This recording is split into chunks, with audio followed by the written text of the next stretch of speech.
crouch down, hiding myself in dewy plants, and breathe slowly to quiet my racing heart.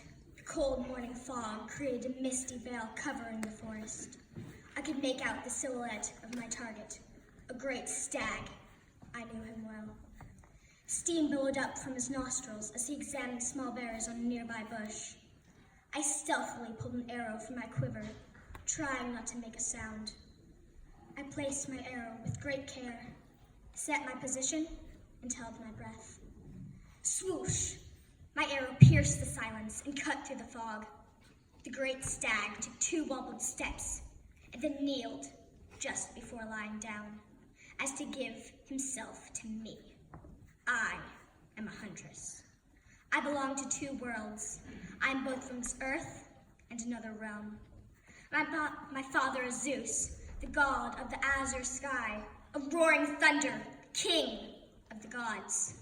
My mother, a mighty Titan. I was destined to be a fierce warrior. When I was very young, my father granted me the deepest desires of my heart, to be a young maiden forever. I wished never to marry or help children. I wanted to be youthful, wild, and free. I spent most of my younger days carefree in the forest with my twin brother Apollo. Beside each other, our closest companions were the wild animals who reside in the forest. I was especially fond of deer. I learned to take care of myself very early on. Although my father was Zeus, he was not much of a father. Because most of the men in my life were selfish and unkind, I did not trust men in general. I became the goddess of young women. I was worshipped by maidens. Many of my followers were young girls who wanted a life of fun and adventure before they were old enough for marriage. My followers offered up gifts of their youth to me. In exchange, they believed I would reduce the pains of their future childbirth. I was the goddess of the hunt. I was worshipped by hunters who believed their sacrifices to me would bring them success. I was known to punish hunters who killed for sport. I believed the death of an animal was sacred, and death without purpose was dishonorable. Although I never did marry or have children, I did once fall in love. Orion and I fell deeply for one another, but sadly our love was cursed.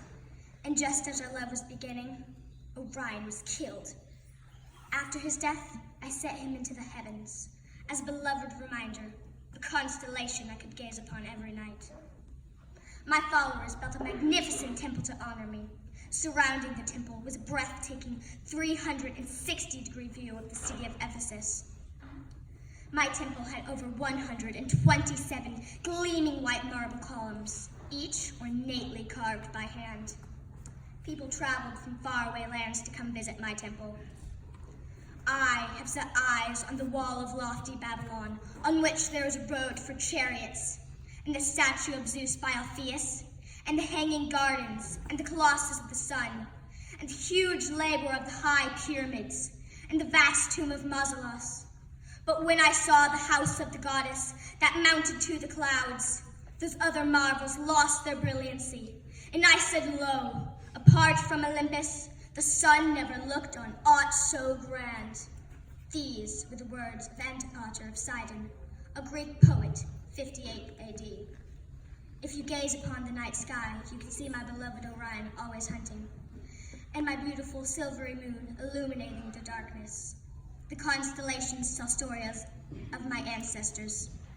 I am both from this earth and another realm. Who am I?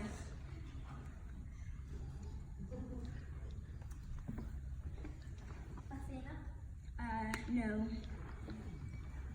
Artemis? Yes, I am Artemis. Oh.